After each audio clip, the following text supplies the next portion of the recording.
Marwadi university మంచి భవిష్యత్తు కోసం తెలుగు విద్యార్థులు ఇష్టపడే యూనివర్సిటీ. కాల్ 9059052378 9059052379.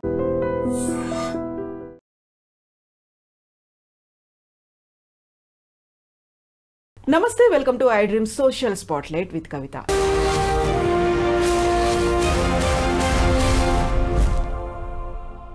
ఈ మధ్య కాలంలో విపరీతమైనటువంటి అరాచకాలు కనిపిస్తున్నాయి. అది కూడా స్వయంగా కుటుంబ సభ్యుల మధ్య జరగడం విచారకరం, దిగ్భ్రాంతికరమైనటువంటి విషయాలు ఇవి.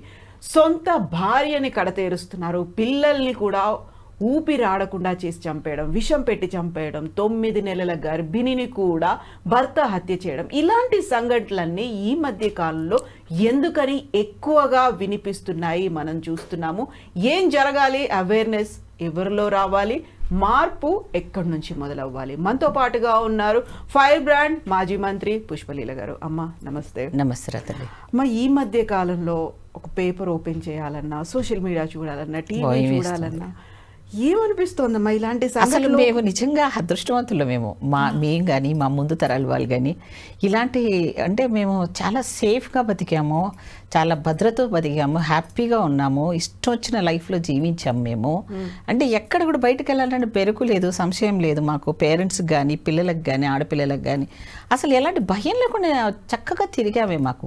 కానీ ఈరోజు నిజంగా కూడా నాకే అనిపిస్తుంది, ఏజు లేదు, ఏదీ లేదు, అసలు ఏంటి అజ్ఞానం వెళ్ళిపోతున్నాం. అంటే ఒక ఫారెస్ట్లో వెళ్తానన్నా మనం ఏ జంతువుతో ఒక జంతువులతో భయపడతామేమో, కానీ మనిషి రూపంలో ఉన్న నరరూప రాక్షసుల పక్కన మనం ఎవడు ఏ రకంగా నమ్మాలో అర్థం కావట్లేదు. ఈరోజు కూడా నేను చూశాను, చిన్నాన్న అంటవాడు వరుసకు చిన్నాన్న కూతుర్ని చేసేసాడు. అంటే ఎవరిని నమ్మాలి, ఏ రిలేషన్? అసలు నన్ను అడిగితే దీనికి కారణం ఏంటంటే కుటుంబ వ్యవస్థలో సాంప్రదాయం అని చెప్పి ఈ సోషల్ మీడియాలు, ఈ మీడియాలు ఎప్పుడైతే అప్పుడు కూడా ఉండొచ్చు, మేబీ అప్పుడు జరిగి ఉండొచ్చు, కానీ అవి కొంచెంగానే ఉండొచ్చు ఏమో, నాకు ఇంతగా ఎక్స్ట్రీమ్ అయితే లేదు. ఇప్పుడు ఏమవుతుంది, హీరోగాడు ఒక సన్న బక్క ప్రాణము ఓ 10 మందిని కొట్టేశాడు అనుకో, ఆ 3 గంటల సినిమా వీడి మీద బాగా ప్రభావితం చేస్తుంది. వీడు అలాగే అయిపోతాడు అంతే. ఆ ప్రభావాన్ని ఆ యుక్త వయసులో ఇంపాక్ట్ అయిన వాళ్ళకి కొంత మీద అయితే, కొంతమంది ఎలా అయిపోయారంటే వాస్తవానికి ఏదో ఒకటి చేయాలి, చేసేస్తే మనం లైమ్ లైట్లో రావాలి, మనం న్యూస్లో ఉండాలి. అండ్ ఏముంది, ఒకేసారి చచ్చేదే కదా, ఏముంది, ఏదో ఒకటి సెన్సేషన్ చేయాలి. ఆ సెన్సేషన్ న్యూస్ కోసం కూడా పిచ్చోళ్ళలాగా అయిపోతున్నారు. సో అట్లా ఎటు చూసినా వేట వేట వేట వేట చేస్తున్నారు. అంటే మరి ఇంత దారుణంగా అసలు నాకు అదే అనిపిస్తుంది. నేను అసలు నిజంగా చెప్తున్నాను, ఈ చట్టాలు గిట్టాలు ఏం పనిచేస్తలేవమ్మా. ఈ చట్టాలు కూడా ఒక డబ్బున్న అమ్మాయి వారికి మీద ఏదన్నా జరిగినా, లేదంటే బాగా ఒక పేరున్న ఫ్యామిలీకి జరిగితేనేమో ఓ అన్యాయం జరిగిపోయింది. అదే రోజుకు కొన్ని వేల మందికి ఎక్కడ పోయినా కూడా అమ్మాయిలు భద్రత లేని పరిస్థితుల్లో బతుకుతున్న వాళ్ళది మాత్రం ఎక్కడ కూడా రిజల్ట్ రాదమ్మా, న్యాయం జరగట్లేదు. అలాంటప్పుడు అలా అని చెప్పి ఒకప్పుడు అనిపించింది మనకు, అంటే స్త్రీ అంటే అన్ని రకాలుగా సర్దుకొని ఉండాలి, లేకపోతే ఇలానే ఉండాలి, ఇలా అనుకుగా ఉండాలి, ఎవరు ఏమన్నా కూడా ఎక్స్ట్రీమ్గా మాట్లాడకూడదు. ఇలాంటివన్నీ మన సమాజము, మన తల్లిదండ్రులు మనని అసలు అలా నేర్పించేసి ట్యూన్ చేసేసాం మనం. ఇప్పుడు అవసరం లేదు, నిజంగా రేబల్గా తయారు చేయాలి. కాకపోతే అమ్మ, ఇప్పుడు చూస్తున్నటువంటి కేసుల్లో చాలా వరకు అమ్మలు చేస్తున్నటువంటి, అబ్బా ఇదైతే ఇంకా ఘోరం తల్లి. అమ్మ అన్న పేరుకే అర్థం లేకుండా చేస్తున్నారు. ఏంటి ఆ కామవాంఛ, నాకు అర్థం కావట్లేదు. 3 కొడుకుల్ని చంపేది నీకు ఇష్టం లేకపోతే ఎవరికన్నా ఇవ్వచ్చు కదా నీ తల్లి. ఏంటి ఒక తల్లి చేస్తుందని ఎవరు ఊహించుకోరు. ఒక జంతువు ఎందుకు కాదు, తన బిడ్డని కాపాడుకోవడానికి అది చిన్న ప్రాణమైన పెద్ద జంతువుతో పోరాడి తన బిడ్డను రక్షించుకుంటుంటే చూసాం. కానీ ఇదేంటమ్మా మరి మూర్ఖంగా అసలు ఆ క్షణికమైన తుచ్చమైన కామ ఉద్రేకాల కోసమని ఆడవాళ్ళు అలాగే అయిపోతున్నారు. మొగోడు చేస్తున్నాడంటే వాడికి దోల ఉంటుంది, 60 ఏళ్ళ ముసలోడు కూడా ఇలాంటివన్నీ పిచ్చి వ్యాపకాలు వస్తున్నాయి. సరే, దానికి అన్ని కారణాలు మీడియా అనుకో, సినిమా అనుకో, లేకపోతే వాడికి జాయింట్ ఫ్యామిలీస్ లేకపోవడం అనుకో, వీళ్ళ మీద ఎవరు కంట్రోలింగ్ అనేది లేకపోవడం. ఇప్పుడు 4 ఫోన్లు పట్టుకుంటున్నారు. నువ్వు ఒక్క దగ్గర కూర్చున్నా కానీ మన మధ్యలో మనకు చాలా గ్యాప్ ఉన్న వ్యవస్థలోకి వెళ్ళిపోయాం మనం. అదే తల్లికి కానీ టైం ఎక్కడ ఉంటుంది, పిల్లల మీద చూసుకునే శ్రద్ధ లేదు. ఎంతసేపు తల్లులు బిజీ అయిపోయారు, తండ్రులు బిజీ అయిపోయారు, ఇంట్లో చూసేవాళ్ళు లేరు. ఆ పిల్లలు ఏం చేస్తున్నారు పట్టించుకునే నాదుడే లేనప్పుడు ఆ పిల్లల్ని కానీ మనం ఈ సమాజంలో ఒక రాక్షసుల చేతులు పెడుతున్నామా అన్న భయం వేస్తుంది. తర్వాత ఒకటేనే కాదమ్మా, స్త్రీ పురుషులదే కాదు, ఒక గే కల్చర్ ఇంకా లివింగ్ రిలేషన్స్ అంట, దానికి ఒక హాస్టల్స్ అంట. ఇదన్నీ ఈ స్టేట్ గవర్నమెంట్లో కూడా ఇప్పుడు ఉమెన్ కమిషన్ ఉందమ్మా. ఇప్పుడు మన సాంప్రదాయము మన కల్చర్ని చూడాలి. మాట్లాడితేనేమో హిందూ సమాజము హిందూ వాళ్ళు వస్తున్నారే, మరి ఇవన్నీ కూడా మన కల్చర్కి వ్యతిరేకమే కదా. మరి వీటి మీద ఎందుకు యాక్షన్ ఉండకూడదు? మన అన్ని పార్టీలకు అతీతంగా ఒకటి అవ్వాలిగా. ఇలాంటివి అయినప్పుడు అసలు ఏ చట్టం అవసరం లేదమ్మా. ఒకడు కొడితే నీకు చట్టంలో శిక్షలు ఉన్నాయి. మొత్తం ఊరంతా కలిసి వాడిని తన్నారనుకోండి, ఏ చట్టం ఏం చేయలేదు, ఎవరు వాడిని యాక్షన్ తీసుకోలేదు, అది న్యాయమే కదా. అలాంటిది ఎవరిలో కూడా చైతన్యం ప్రజల్లో రావటం లేదు. ఒక రకమైన భయత్వాత, అంటే ఇప్పుడు వాళ్ళని అలా చేశారు కదా, రేపొద్దు మమ్మల్ని కూడా చేస్తారు అని భయపడుకొని చచ్చిపోతున్నారు తప్ప దానికంటే చావడమే మేలు కదా. ఇప్పుడు మామూలు చావాలనుకుంటున్నారు కాదు, మా ప్రొటెస్ట్ చేయమంటున్నా నేను. ఇప్పుడు క్షణికావేశము భావోద్రేకాలను కంట్రోల్ చేసుకోలేకపోతున్నారేమో, ఇది ఎక్కడ ఈ ఎమోషన్స్ ఇవి బ్రేక్ డౌన్ అవుతాయి. మా తర్వాత మా పిల్లల భవిష్యత్తు ఏంటో, వాళ్ళు పోతూ చిన్న పిల్లల్ని కూడా ఊరేసి విషం ఇచ్చి వాళ్ళ నీళ్ళలో ముంచేసి చంపేసి, అదే అంటున్నాను నేను. రాక్షసులు అయిపోయారు తల్లి. ఇప్పుడు నేనేమంటున్నానంటే, ఇప్పుడు డాక్టర్లు అవసరం లేదు. ఇప్పుడు మీరు చూస్తే మానసికమైన డాక్టర్స్, ఫ్యామిలీ కౌన్సిలింగ్ సెంటర్స్ ఇవన్నీ ఎందుకు ఎక్కువ అవుతున్నాయి? ఎవరి పిల్లలు వాళ్ళు చూసుకోవటం లేదు. ఇప్పుడు నీ పిల్లను నువ్వు ఇక్కడ ఉన్నా సరే, నీకు ఒక బిడ్డ ఉందనుకో, నువ్వు బయటకు వెళ్తున్నావు అంటే నువ్వు ఎన్ని జాగ్రత్తలు తీసుకొని వెళ్ళాలి? నీ కర్తవ్యం అది ఫస్ట్, తర్వాత నీది సెకండరీ. ఏ పనైనా నీ బిడ్డ తర్వాత ఏదైనా అంటే నేను మమ్మల్ని అలాగే పెంచారు, మేము మా పిల్లల్ని అలాగే పెంచాము, మా పిల్లలు కూడా అలాగే చూసుకోవాలంటున్నాను. ఇప్పుడు నీ కెరియర్ అయిపోయింది, నీ పిల్లల భవిష్యత్తులో అసలు వాళ్ళు ఉంటారా లేదా, వాళ్ళకి ఏమైనా జరిగితే ఎలా అని ఆ భయం అనేది తల్లిదండ్రుల్లో లేకుండా పోయింది. ఎవరి దాంట్లో వాళ్ళు బిజీ. అలాగే ఇప్పుడు ఈ కుటుంబాలలో ఒక వ్యవస్థలో చిన్నభిన్నం అయిపోయిన తర్వాత, ఒకవేళ ఒకటే బిల్డింగ్లో ఉన్నా కూడా నానమ్మలు అమ్మమ్మలు వాళ్ళ ప్రేమలు కూడా మిస్ అయిపోతున్నాయి పిల్లలకి. అప్పుడు ఏముందమ్మా, బయట పిల్లలు ఎవరైనా ఏడుస్తుందంటే మన రోడ్డు మీద పిల్లలు కూడా పోయి చాక్లెట్ ఇచ్చి ఏడవకరా అని తినిపించిన వ్యవస్థలో ఉన్న ప్రేమ అభిమానాలు చూసాం.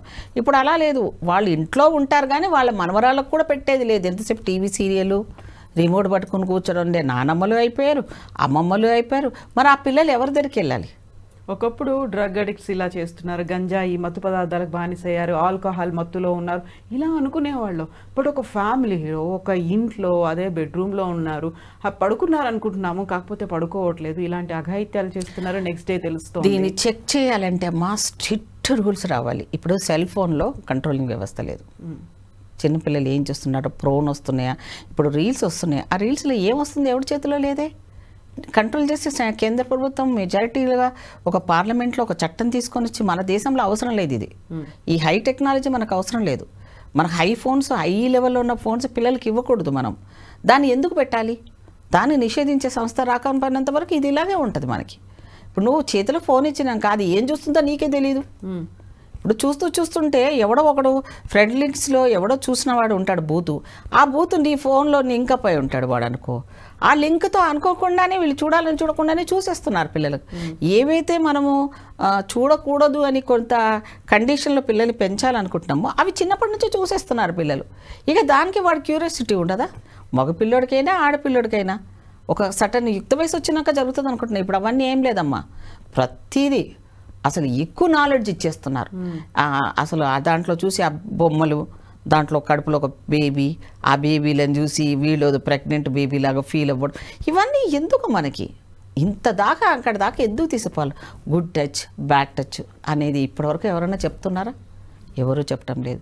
ఇంకోటి ఏంటంటే, అప్పుడు ఇంట్లో ఎవరో ఒకరు ఉద్యోగం చేసేవాళ్ళు, అమ్మ చేసినా నాన్న చేసినా. ఇప్పుడు ఇద్దరూ చేయాల్సి వస్తుంది కదా. నువ్వు ఒక ఆడపిల్లనే కాదు, మగపిల్లలు కూడా చాలా అవలక్షణాలు వస్తున్నాయి. ఇప్పుడు పేరెంట్స్ ఏం నేర్చుకోవాలమ్మా? ఏం నేర్చుకోవాలమ్మా? సమాజంలో వెళ్ళి పోటీ ప్రపంచం వెళ్ళి డబ్బు కాదమ్మా. డబ్బు సరిపోవట్లేదు, తృప్తికి కొలమానం లేదు. ఇది కావాలి, పక్కోడు కారు కొన్నాడు, నేను కారు కొనాలి, వాళ్ళు ఇది ఉన్నారు, నేను ఇది ఉన్నాను, నా పిల్లలకి ఇట్లా హైఫై. ఎవరికి కావాలమ్మా? మంచి ఒక తల్లిగా నువ్వు ఉండాలంటే ముందు ఫస్ట్ నీ బిడ్డలకు మంచి ఎడ్యుకేషన్ ఇవ్వు. వాళ్ళను యోగులు తయారు చేయడంలో నీ జీవితం సర్వస్వం త్యాగం చేయి. ఇప్పుడు చూడు, కలెక్టర్లు అయిన వాళ్ళు చాలామంది ఉంటారు, ఐఏఎస్ అయిన వాళ్ళు చూస్తే వాళ్ళ హిస్టరీ, వాళ్ళ బ్యాక్గ్రౌండ్స్ చూస్తే అమ్మా, అసలు తినడానికి తిండి లేని ఫ్యామిలీస్ వచ్చిన కలెక్టర్లు ఉన్నారు చాలామంది. వాళ్ళు ఎంత కష్టపడితే వాళ్ళ పిల్లల్ని కేరింగ్ చేస్తే, ఏమి చదువురాని పేరెంట్సే అంత చేస్తున్నప్పుడు మీరు చక్కగా మీ పిల్లల్ని ఎంత లెవెల్లో కేరింగ్, ఫుడ్ కేరింగ్ తీసుకోవాలి, వాళ్ళకి ఎక్సర్సైజ్ చేపియాలా, మీరు వాళ్ళని గంటకు వాళ్ళు ఏం తింటున్నారు, వాళ్ళ మూమెంట్ని చూసుకుంటూ పెంచితే చాలమ్మా. ఈ దేశంలో ఏం అవసరం లేదు, కార్లు వద్దు, లావిష్ వద్దు. ఒకప్పుడు కొంటే కారు, ఇప్పుడు అవసరం లేదు. నువ్వు యాప్లు తీసుకుంటే ఏ కార్, లావిష్ కార్ కావాలన్నా నీకు గంటలో వస్తుంది, డబ్బులు పడేస్తే. అంటే నాది అని ప్రెస్టీజియస్గా తీసుకున్న ఈ భారతదేశం మొత్తంలో ఎంతమంది ఉంటారమ్మా? 10%, 20% సంపన్నులు ఉంటారు, మిగతా అంతా మిడిల్ క్లాస్ వాళ్ళమే కదా. మరి ఈ సిస్టమ్ అంతా కూడా పోవాలంటే ఒకటి పేరెంట్స్ అమ్మా. పేరెంట్స్ నిఘా లేకపోతే ఏ పోలీసు వాడు వచ్చి 10 ఇంట్లో ఉండడు కాపలా. ఏ తల్లికి అర్థమవుతుంది మెయిన్, తండ్రికి కొంచెం లేట్గా అర్థమవుతుంది, కానీ తల్లికే, మగపిల్లోడిదైనా తల్లికే అర్థమవుతుంది, ఆడపిల్లకైనా తల్లిదే అర్థమవుతుంది. తల్లి నిర్లక్ష్యం వల్లనే పిల్లలు అలా అవుతారు అన్నది మాత్రం నేను ఖచ్చితంగా చెప్పగలను. తల్లుల్లో కూడా పేరెంట్స్ చాలా నిర్లిప్తత వచ్చింది, చాలా నిర్లిప్తత. బలహీన క్షణాలు అంటాం, క్షణికావేశం అంటారు, దాన్ని ఓవర్కమ్ అవ్వాలి. అవ్వాలి. ఇప్పుడు నీ పని ఏంటి? నువ్వు సంపాదించకపోయినా పర్వాలేదు, నీ బిడ్డను జాగ్రత్తగా చూసుకోవడే నీ ప్రథమ కర్తవ్యం అంటున్నా నేను. ఇప్పుడు నువ్వు బయట నువ్వు వెళ్తున్నావు, ఎందుకు 4 రూపాయలు ఎక్స్ట్రా సంపాదించడానికి అవసరం లేదు. అది నీవు ఉన్న దాంట్లోనే సర్దుకొని తిని చక్కగా వాళ్ళకి ఇచ్చి చదువు ఇస్తే చాలు, వాళ్ళే రేపొద్దున నిన్ను చదవగలడు. ఎంతమంది అమ్మాయిలు తల్లిదండ్రులను చక్కగా చూసుకోవట్లేదమ్మా? చదువు లేకుండా నువ్వు ఏదో ఆశకు అత్యాశకు అర్థం లేకుండా పరిగెత్తుకుంటే, ఇప్పుడు ఐటీ అన్నాం, ఇప్పుడు పోయారు అక్కడికి, వాళ్ళ పరిస్థితి ఏంది? ఇప్పుడు పేరెంట్స్ చూడు, అక్కడికి రాలేక పోలేక ఎంతో దూర ప్రదేశాలకు ఆడపిల్లలు, మగపిల్లలు ఎంత దీన అవస్థలో ఉంటున్నారు. అదే తల్లిదండ్రుల దగ్గర ఉండి పర్యవేక్షణలో ఉండి, మేము చదువుకునేటప్పుడు అమ్మ స్కూల్కి ఒక రోజు రాకపోతే స్కూల్ టీచర్స్ అమ్మ ఇంటికి వచ్చేసేవాళ్ళు, ఎంక్వైరీ చేసే, ఇది నిజం చెప్పిందా, ఇది నిజంగానే స్కూల్కి ఇది నిజంగా జ్వరం వచ్చిందండి అని మా పేరెంట్స్ దగ్గరకు వచ్చి అడిగారు. మేము 8 మంది పిల్లలు, కానీ మా అమ్మ ఏం చదువుకోలేదు, కానీ మా అమ్మ బుక్స్ తెచ్చుకునే దగ్గర నుంచి ఈరోజు పేపర్ ఇట్లా బుక్ వేసుకొని చూసేది. ఆమె చూసి ఇది పేపరు తెల్లగానే ఉంది ఏంటి, నేను కూడా తెల్లగానే ఉంది, డేటు నంబర్తో కాలు గుర్తుపెట్టేది ఆమె. 8 పిల్లల్ని చూడడం అంటే వాళ్ళు ఎంత తెలివిగా పిల్లల్ని పెంచారు అనుకోవాలి. ఫుడ్ కూడా అమ్మ ఒక్కరం ఒక ఫుడ్ తినేవాళ్ళం కాదు, అందరికీ అన్ని రకాల ఫుడ్లు. ఇప్పుడు ఎలా అయిపోయినాయంటే ఫ్రస్ట్రేషన్స్తో వంట చేస్తున్నారు తల్లులు.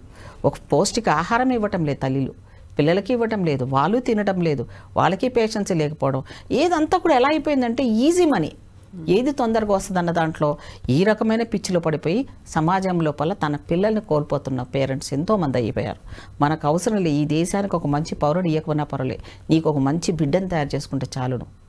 నీకు రేపొద్దున తలెత్తుకొని నువ్వు బయటకు వెళ్ళాలంటే, అమ్మో ఈ పిల్ల నా చిన్నప్పటి నుంచి ఇలా పెంచింది ఆ తల్లి, అది పొద్దున్న లేస్తే అలా వెళ్ళిపోయేది, ఇదేమో దీని కంట్రోలే లేదని పెరిగిందని సూటిపోటల మాటలు సమాజంలో పడడం అవసరమా మనకి?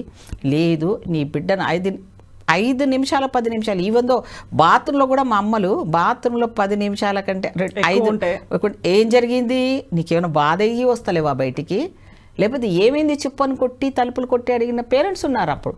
ఇప్పుడు ఎక్కడ? మీరే చేసుకోపండి, అన్నీ మీరే చేసుకోపండి. మీరు మాత్రం ఫోన్ తీసుకొని ఫ్రెండ్స్తో చాటింగ్లు, వాట్సాప్లు, ఫేస్బుక్లు, ఇన్స్టాగ్రాములు, ఏందమ్మా ఇది? ఎవరికి ఇస్తున్నావు? నీ టైము నీ పిల్లలకి ఇవ్వు, నీ ఫ్యామిలీకి ఇవ్వు, నీ భర్తకి ఇవ్వు. ఏమనంటే ఆ స్విగ్గీలు అవి తీసుకొస్తున్నారు, పిజ్జాలు బర్గర్లు పెట్టడం పిల్లలకి, ఇన్స్టెంట్గా అంటున్నారు, ఇన్స్టెంట్ ప్రాబ్లమ్స్ వస్తున్నాయి. సో దీనికి రెమెడీ ఏం లేదమ్మా. ఎవ్వరు ఏ ప్రభుత్వం ఎంత చేసినా శిక్ష మాత్రం ఖచ్చితంగా ఉండాలి, వీళ్ళకి ఎక్స్క్యూజ్ ఉండకూడదు. బార్ కౌన్సిల్ నిర్ణయం తీసుకోవాలి, ఇలాంటి వాళ్ళని ఎవరు చేసినా నిర్దాక్షిణంగా ఉరిదీసేయాలి, ఇంకంతే. ఈ భారతదేశం లోపల న్యాయ వ్యవస్థలో ఎన్ని లొసుగులు ఉన్నాయంటే, వాడు మర్డర్ చేసినోడు శుభ్రంగా మంచి రోడ్డు మీద తిరుగుతూ ఉంటాడు, రేప్ చేసినోడు ఇంకా చక్కగా తిరుగుతూ ఉంటాడు. మరి వాళ్ళని ఆ రకంగా వదిలేసే సిస్టంలోనే అంటే న్యాయ వ్యవస్థలోనే సంస్కరణలు చేయవలసిన అవసరం ఉంది. అందుకే నేనంటే దీనికి ఒకటే సొల్యూషన్, ఒక స్త్రీ ఆ స్థానంలో ఉంటేనే కదా. పార్లమెంట్లో స్త్రీ సంఖ్య పెరగలేదు, అసెంబ్లీలో స్త్రీ సంఖ్య పెరగలేదు. ఎప్పుడైతే ఒక తల్లి ఆ స్థానంలో ఉంటుందో, తన బిడ్డల గురించి, రక్షణ గురించి, ఆహార భద్రత గురించి, ఈ దేశం యొక్క అన్ని రకాల గురించి ఆలోచించేది స్త్రీ. అదే ఓ మగవాడు ఆలోచించలేడమ్మా. అందుకని 50% మహిళలు ఇప్పటికన్నా అన్ని రంగాలను చూసుకుంటూ, పోటీ అనేది ఎక్కడ ఉండాలో అది మీరు కరెక్ట్గా నిర్ణయించుకోండి. ముందు మనం పిల్లల్ని కనేటప్పుడు అసలు పిల్లల్ని కనాలా వద్దా ఆలోచించుకోండి. మీరు కేరింగ్ చేయలేకపోతే తల్లి దండం పెడతాం, మీకు పిల్లలు కనకండి. ప్రిపేర్డ్గా లేకపోతే మీరు నేను మా దగ్గర 2-3 ఫ్యామిలీ చూశాను, పిల్లలు కనలేదు వాళ్ళు. అదేంటమ్మా రేపు పొద్దున ఓల్డ్ ఏజ్లో మరి వద్దా అంటే, నేను వాడిని చూడలేను, నేను టైం ఇయ్యలేను, నేను పొద్దున్న లేసా కంప్యూటర్ ముందు కూర్చుంటాను, వాడికి ఆకలిస్తుంటుంది, వాడిని చూసేవాళ్ళు ఎవరు ఉండరు, వాడు ఏడుస్తుంటే నేను ఏడవాలి, దానికంటే నాకు బెటర్ వద్దులే, మా ఇంట్లో ఎవరికొకరు పాపనో పాపం మా అక్కయ్యకో మా చెల్లికో ఉంది కదా, నేను వాళ్ళకి చూసుకుంటాను, అన్నీ వాళ్ళకి హెల్ప్ చేస్తాను, ఇలా డిసైడ్ అయిపోయి ఉన్నవాళ్ళు ఉన్నారు. కొంతమంది అయితే పెళ్ళిలే వద్దంటున్నారు అమ్మాయిలు, ఒక్కొక్కరికి 32, 35. ఎందుకు ఇవన్నీ చూసినాక భయం వేసి, ఎందుకు ఆ మొగుడనే వాడు అవసరమా, వాడితోటే భద్రత లేదు, నువ్వు పక్కన పడుకున్నాడే రేపొద్దున మనం ఏ గొంతు పిసికేసి చంపేస్తాడు, వాడు నిండు గర్భిణినే చంపేస్తాడంటే వాని బిడ్డని వాడు చంపేసుకున్నాడు అంటే వాడు ఎంత క్రూరుడు. వాడికి ఏ నీకు అనుమానాలు ఉంటే ఉండొచ్చురా, ఏదో నివృత్తి చేసుకో, లేకపోతే నీకు చేత కాదంటే వాళ్ళ పేరెంట్స్ దగ్గర వదిలేసేయి. కన్న వాళ్ళకి బరువు కారుగా వాళ్ళ పిల్లలు. ఏ భర్తతోటే పుట్టామా మనము, నీ బతుకు నువ్వు బతకలేవా, నీకు చదివించిన చదువులు ఉన్నాయి కదా ఆడపిల్లలు కానీ మగవాళ్ళకి కానీ, ఎందుకు అంత డిప్రెషన్లోకి వెళ్ళిపోవాలి. ఈ సమాజాన్ని దశ మారిపోయింది తల్లి, దశ దిశ లేదు సమాజంలో. ఇప్పుడు ఎవరు ఎందుకు బతుకుతున్నామో అర్థం కావట్లేదు. ఆ భర్తకు ఇప్పుడు ఒక చిన్నప్పటి నుంచి మనకు పేదరికంలో ఉన్నవాడికి ఏముంటుంది, అయ్యో నాకు కొంచెం ఇల్లు ఉంటే బాగుండు, లేకపోతే కారు ఉంటే బాగుండు, ఒక లిమిటెడ్ వరకు ఉండేది. ఇప్పుడు అలా లేదు, అయ్యో కోరికలు అసలు మామూలుగా లేవు, రేంజ్లు దాటిపోయినాయి. ఎంత తింటావు నువ్వు, బంగారాలు తింటావా, కానీ నీ పిల్లలతో కూర్చొని నువ్వు స్పెండ్ చేసే టైం ఎంత, నువ్వు వాళ్ళతో ఎంత బాగా నవ్వుతున్నావు, ఎంత తండ్రి ఎంత టైం ఇస్తున్నాడు, తల్లి ఎంత ఇస్తుందని మీ టైంని మీరే ఒకసారి చెక్ చేసుకోండి. మీ పిల్లలతో మీరు ఎంత స్పెండ్ చేస్తున్నారు. అసలు ఆ పిల్లలు ఏడుస్తున్నారు. ఒక్కొక్క పేరెంట్స్ చూస్తే వాళ్ళ నిర్లక్ష్య ధోరణి కనుక చూస్తే అయితే నాకైతే కుట్టాలనిపిస్తుంది. అలా వెళ్ళిపోతుంది. అమ్మ రైట్ సైడ్ పిల్లల్ని పట్టుకొని వెళ్ళకూడదు రోడ్డు మీద. ఎంత నిర్లక్ష్యం అంటే తల్లి రైట్ సైడ్ పిల్లల్ని పట్టుకొని రోడ్డు దాటిపిస్తుంటుంది. ఇటు నుంచి వచ్చే వెహికల్ కొట్టేస్తారు కదా, ఆ మాత్రం సెన్స్ లేదా అంటే మినిమం కూడా ఉంటే ఉంటారు, పోయేర్లే అనేది ఒక ప్రేమ. నిజంగా మాతృమూర్తి అన్ని త్యాగాలకు ప్రాణాలనిచ్చి అన్ని నవమాసాలు మోసి కన్ని ఈ జీవితంలో ఒక మరుజన్మని తిన్న మనమే మన పిల్లల్ని చంపుకుంటుంటే ఇంకా జంతువుకు మనకి తేడా ఏముంది. సో ఇదన్నీ నిజంగా తల్లి వింటుంటే అనిపిస్తుంది ఎక్కడో ఒక దగ్గర ఫుల్ స్టాప్ పెట్టాలమ్మా. పెట్టాలి అంటే ఇంకా రివర్స్ గేర్లో ఎవరైతే ఈ చేస్తుంటారో చట్టం తన చేతిలోకి తీసుకోవాలి. నిజంగా మరి ఇప్పుడు ఉమెన్ కమిషన్ కానీ మహిళా హోమ్ మినిస్టర్లు ఎవరేం చేసినా పర్వాలేదమ్మా, శిక్షించిన ఫ్యామిలీని ఆ ఊరు జనాలు వెనకటి రోజుల్లో ఆడవికంగా ఎట్లాగైతే పనిష్మెంట్ ఇచ్చారో అది వస్తేనే తప్ప ఇంకా దీనికి పరిష్కారం ఉండదు. మొత్తం ఊరంతా ఒకటైపోవాలా, ఆ కాలనీ అంతా ఒకటైపోవాలా. ఎవరికైనా అన్యాయం జరిగితే అందరే వాడిని అక్కడే నడి రోడ్డు మీద చంపి పడేయాలి అంతే. ఇంకా దానికి మరో మార్గం లేదు. వాళ్ళీ జైల్లో పెట్టి వాడికి మేపి సాక్ష్యాలు సేకరించి వాడు చక్కగా బాగా వాడి హుందాగా నడుచుకుంటా వాడు చేతులు ఊపుకుంటా పోతుంటే నాకు అనిపిస్తుంటుంది అసలు వీళ్ళని నాకు గన్నిచ్చేసి ఫైర్ చేయాలనిపిస్తుంది. ప్రతి వాళ్ళకి అలా కోపం వస్తుంటుంది. కానీ ఈ చట్టాలు ఎన్కౌంటర్లు చేసి చంపితే అయ్యో ఆ రోజు ఫస్ట్ బాగా చేశానన్నారు అప్పుడు సజ్జనార్ గారిని. తెల్లారేమన్నారు, మానవ సంఘాలు వచ్చేసాయి. అదెట్లా చంపుతారండి, వీళ్ళకి ఎవరు రైట్ ఇచ్చారండి అంటారు. అంటే ద్వంద్వ వైఖరితో ఉన్న ప్రజాభిప్రాయం ఉన్నప్పుడు ప్రజాస్వామ్యంలో చాలా కష్టం. నీ కడుపు కాలింది, నీకు అన్యాయం జరిగింది, నీ శోకము దానికి ఎక్కడో తృప్తి రావాలి అంటే వాళ్ళని అడగండి. సౌదీలాగా మీకేమనిపిస్తే మీ పిల్లలకు జరిగిన అన్యాయానికి మీకు తృప్తి అనిపిస్తుంది, మీరు చెప్పిందే డిసిషన్ అని కోర్టులు ఏ రోజైతే అడగవో అప్పటి వరకు ఇలాగే జరుగుతుంది. కొన్ని చట్టాలు ఇప్పుడు రాజ్యాంగం ఒక్కటే ఎన్నో తీసుకొచ్చి రాజ్యాంగ రాసాం కాకుండా రాజ్యాంగాన్ని రాసేటప్పుడే అన్ని దేశాల నుంచి తీసుకొని రాసినప్పుడు మరి అన్ని దేశాలను కఠినమైన చర్యలు కూడా కొన్ని ఇలాంటి మితిమీరినప్పుడు ఎందుకు వాడకూడదు. ఈ భారతదేశానికి కుదరదు అనడానికంటే ఈ భారతదేశంలో చాలా జరుగుతున్నప్పుడు అలాగే చూద్దామా, గే కల్చర్ చూద్దామా, లివింగ్ రిలేషన్ చూద్దామా, ఏంటి అసలు అర్థం కావట్లేదు. ఎవడు పుట్టాడో అర్థం కాదు. అసలు డిఎన్ఏ చేస్తే ఎవడికి అయ్యో ఎవడో తెలుస్తాడో ఎవడి పిల్లలు కూడా తెలియని పరిస్థితి అయిపోయింది. సో కల్చర్ అనే దాంతో సాంప్రదాయం అనే దాంట్లో కొన్ని జీవితాలు బలైపోవడం అనేది జరుగుతూ ఉంది తల్లి. దీనికి ఎక్కడో ఒక దగ్గర చైతన్యం రావాలంటే అందరు 10 మంది అవసరం లేదు. నీకు జరిగిన దాన్ని నువ్వు ఎలా ఎదుర్కొనే శక్తిగా మనం మారినంత వరకు ప్రభుత్వాలు కూడా అంతగా సహకరించవు. అది మనమే యూనిట్ అవ్వాలి. ఈ సమాజం ఒక యూనిట్ అయ్యి ఒక జంతువు వస్తే ఎలాగైతే ఊరంతా ఎట్లా పురిమెరకు తరిమేస్తే ఎవరినైతే వాటిని చంపేస్తారో ఊరు వాళ్ళు అది రావాలి. అప్పటి వరకు ఇది కుదరదు, దీనికి ఎండ్ జరగదు తల్లి. ఎస్ అమ్మా, థ్యాంక్ యూ సో మచ్ అమ్మా. రైట్ అమ్మా, థ్యాంక్ యూ మీకు కూడా.